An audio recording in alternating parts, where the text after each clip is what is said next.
Welcome to Tales of Bedlam. I'm your host, Knob Twister. And for posterity, I'm Sofa Sitter. We're a podcast that takes fairy tales, dissects them, tries to insert a small amount of humor, and then spit them out at our adoring listeners like word vomit. You're all so pretty and cute. Today, we're continuing on our Slavic folklore, which we'll probably do for quite some time because we really like Russia, Ukraine, Poland, Bulgaria, Serbia, and other countries. We like all the herbias. Yes. I really like suburbia. And today, we have another Polish tale. You didn't even laugh at my joke. Sorry. Carried away by the wind. Oh, it's more Polish. Yes. As in the sausage.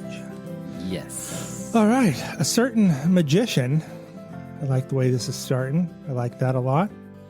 Being angry with a young peasant, came to the hut where he lived and stuck a new sharp knife under the threshold. Ooh. Getting weird. Repeating an incantation as he did so. So this isn't like a pick a card out of the deck magician. This is like a wizard. Yes. Okay. This is a super powerful. I thought it was going to be like wizard. Well, now you're just spoiling. But when I read said so. He said he's angry. A certain magician, I think of like David Copperfield or Harry Houdini. No, this isn't fake. Okay. Accompanied by this wish, may this peasant be seized and carried away by the wind into the air. Amen. There to remain for 7 whole years. Preach it, Pastor. I mean wizard. Wizard. I just wanted to point out because I thought this was cool. Witches and maybe wizards used black-handled knives called atames in all their rituals. Even today. Okie dokie. That's not on my paper. No. Oh. That's just something I looked up. Hidden knowledge. Why would you look that up? Well, because our previous story, The Demon's Dance, also had a knife used in a ritual. So I was like, I need to look these knives up. Maybe I can get me one of them.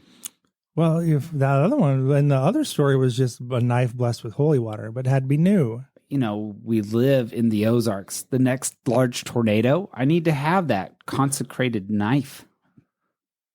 There's plenty of Catholic churches around. They keep the holy water right by the door. Well, maybe I just need an atame. Maybe I should have one of both and just throw both of them and see what happens. I'm ordained.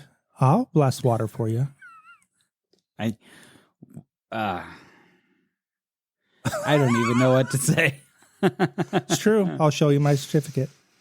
The peasant went into the fields to make hay when all of a sudden a great wind arose. Uh-oh. It scattered the hay over the field and seized the peasant himself. In vain he struggled.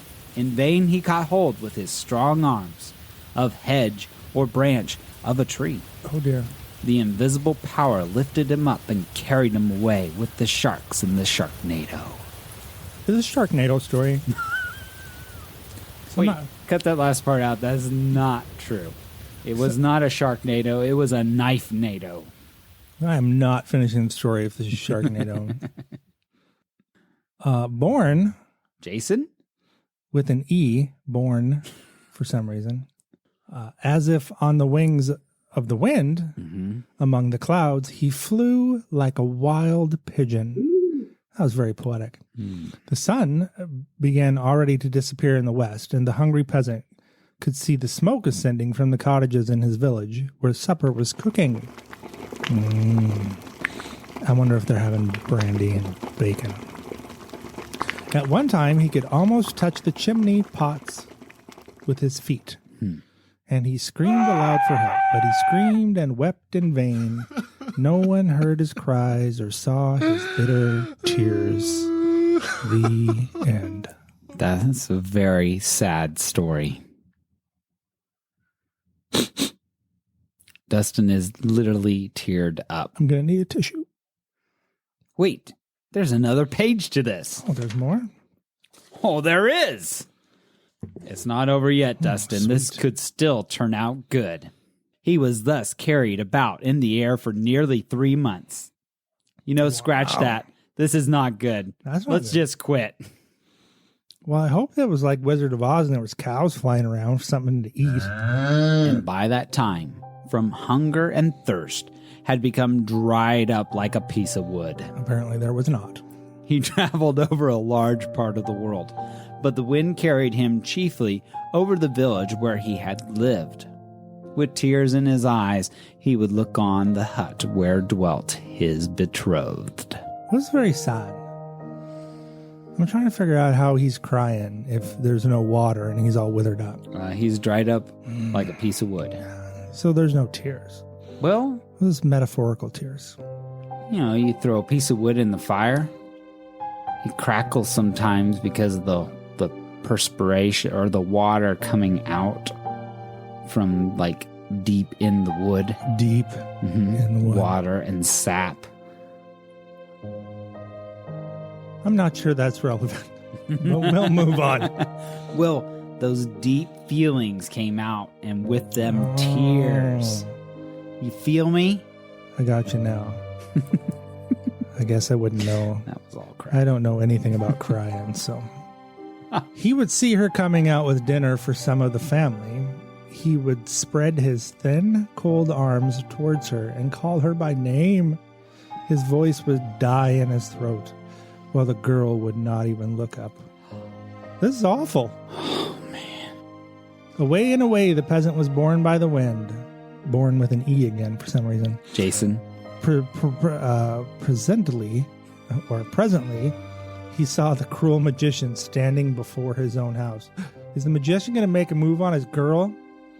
The heck? Hey, spoiler. I haven't read it.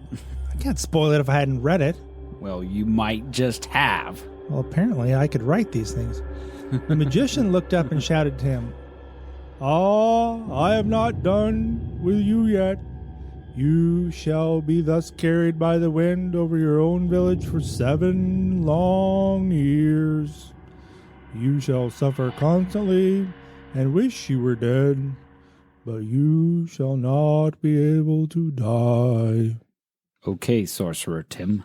What the, I want to know what this dude did to the magician. Jeez, seems severe. What? What did he do to tick him off? Oh, I guess I can't say anything. Oh, all right.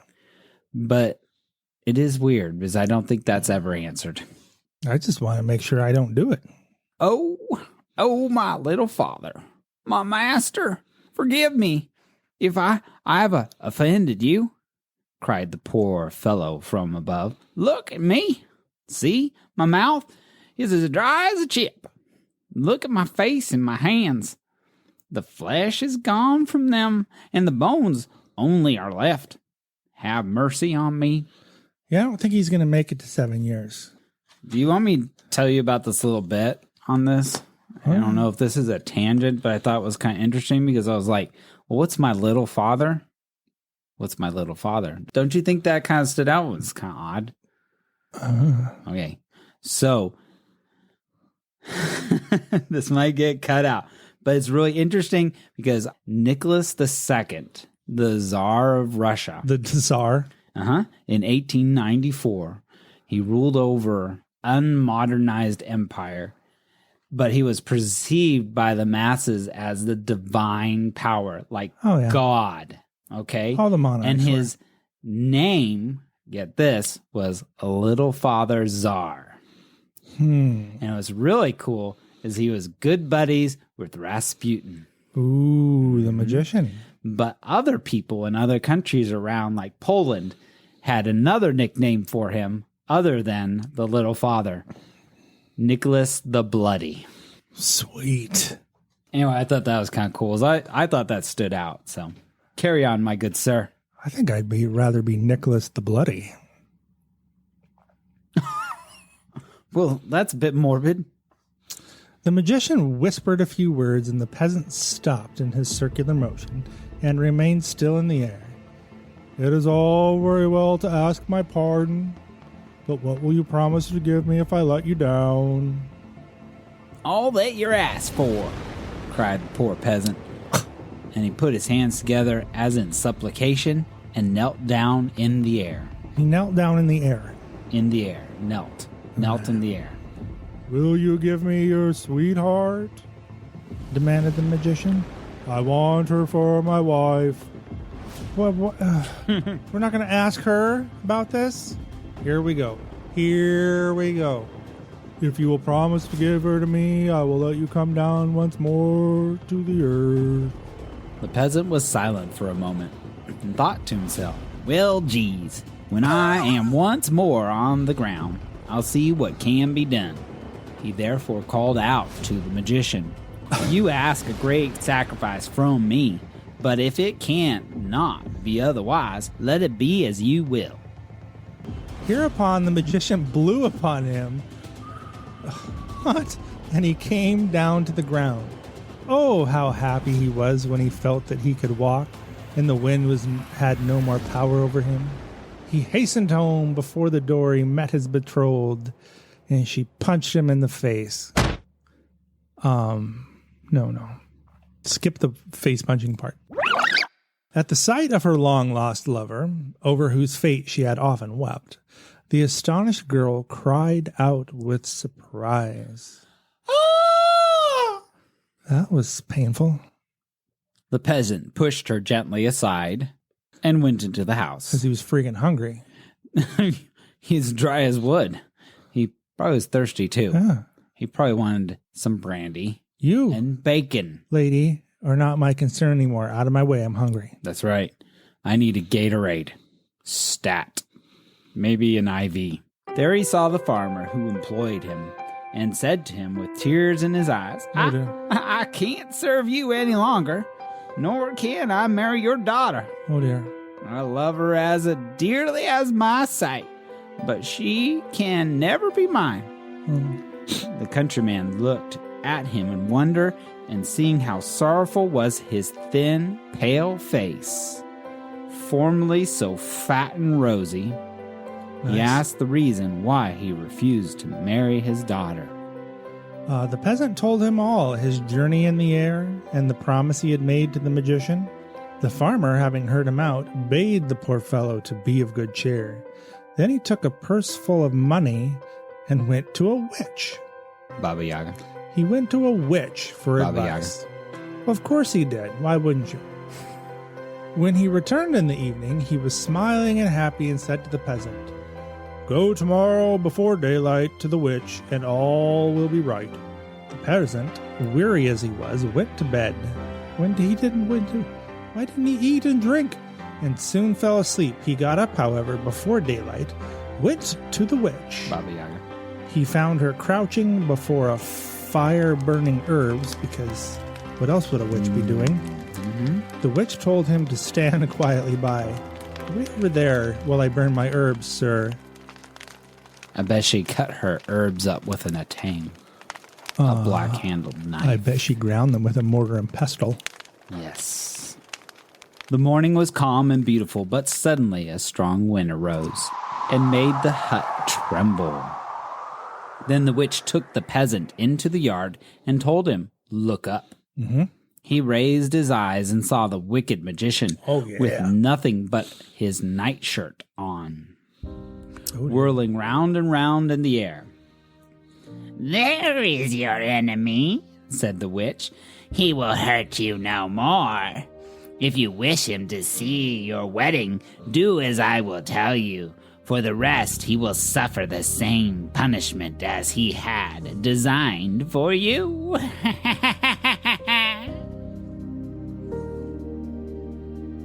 This is all very magical and weird. Are they going to let him down in 3 months, or is he going to have to do the full 7 years, or is he not coming down at all? I assume it's the 7 years. That's what the magician or the warlock was going to do to the peasant, which I think is odd that this poor guy doesn't get a name. This entire story, he's just the peasant, a peasant, That Well, peasant. let's call that him piece of crap peasant. Let's call him Jeff. Jeffrey. I like Jeff. So what happens after 7 years when the magician comes around? Then he comes and throws the peasant, or throws Jeff back in the air. He's christened Jeffrey. We're not knighting people here. No, christened at birth. All right. We have thus christened the peasant Jeffrey, Short for Jeff. also known as Jeff. The delighted peasant, Jeff, ran back home. In a month's time, he was married. When the guests were dancing at his wedding, Jeff went into the yard, looked up, and saw above the hut the magician spinning round and round in the air. Oh wow, here we go. He took a new knife and, aiming at the magician, threw it with all his might. Nicely done, Jeff. Those Polish people like their knives and The knife sausages. throwers. I would like to ask why it took him so long to marry her. A whole month? I mean, she thought he was dead, and he had been floating around the earth like a dry piece of wood for 3 or 4 months. And then he drags his feet for a month before he marries her? Well, he had to rehydrate and get some fat, rosy cheeks back. You're right. I guess that would have taken some time. He had rented a tuxedo already, and now he didn't fit in it. Oh, yeah, he had to fill that out. Yeah. Good point. Good point. Mm-hmm. The blah, blah, blah, blah, blah. If my mouth will show up today, the magician fell down, and then it was seen that he was nailed by the foot to the ground. Good Lord. Thus he was obliged to stand by the window, a miserable witness of the happiness of the peasant Jeffrey and his friends. Jeff and Friends. Jeff and Friends. Sounds like a good sitcom. Yeah. Jeff and Friends. Oh, we don't need to sing about it. We really don't. Come and join us for another round. Here we go. Jeff and Friends, they love to drink brandy. And throw knives at wizards. On the following morning, the magician had disappeared from before the hut. See, this is concerning to me. Mm-hmm. Some people said they saw him flying through the air over a large lake some miles off. Seems oddly specific. Before and behind him were large flocks of crows, which, by their crowing, told of his continued flight through space. He's the first astronaut. That's one small step for man. Russia really did get there first. This is Poland. Poland really did get there first.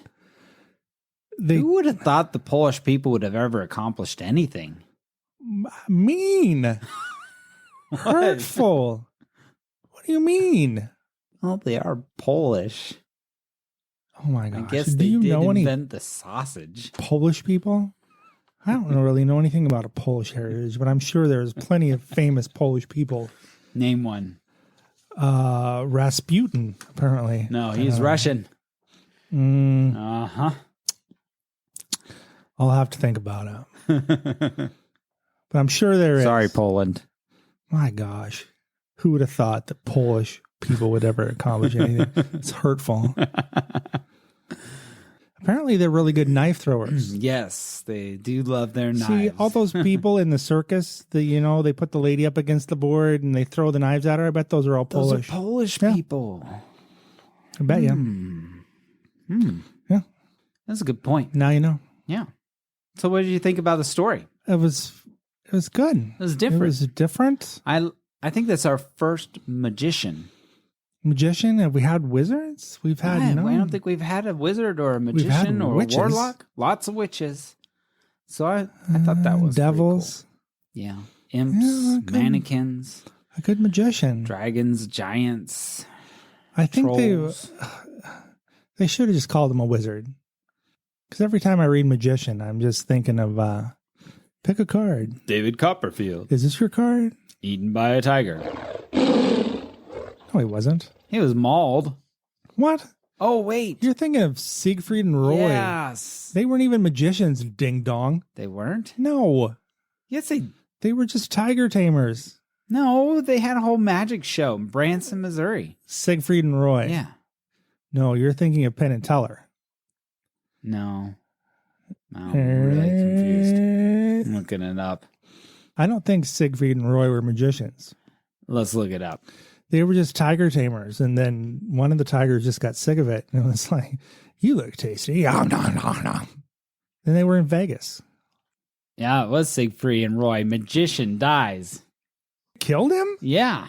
Mauled Holy- by a tiger. They were magicians. The world lost one of the most majestic creatures, and I have lost a brother, said Ron Horn, despite being hospitalized in critical condition in 2003 after the white tiger attacked him during a show. Las Vegas performers, Siegfried and Roy, said goodbye to the beloved white tiger.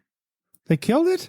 Well, after it mauls someone, it has the taste of human flesh, Oh, that's baloney. and it will eat That's a myth. insatiably until it dies of a That's just an gorged excuse for tummy. stupid people to kill animals. Well, we were both partially wrong, and we were both partially right. I didn't know they were magicians. What, did they make tigers disappear? Maybe the tiger was tired of that crap. They were Germans. Yeah. Siegfried, do you think? And Roy. That's like Roy Rogers. Yeah, Roy did. So make they sense. were German American. Well, I'm sure he was delicious. I mean, we have gone far astray. We have. I would really, really beg upon my knees while floating in air, Weird. kneel in air, that you, the listener, would please tell your friends and family, if you even sort of kind of like our podcast, let them know about us. Because we're awesome. Well, that, And it's educational. You can learn about Siegfried and Roy. and it's funny And sometimes. Black witch knives that I can't remember the name of. Attain. Attains. And mortar and pestles. Nice. And if you don't think that's enough, you can always go to our website at talesofbedlam.com, click on the swag, get a t-shirt or two, share them with your friends and family, and become a walking billboard for us. Woohoo! Good night. Bye.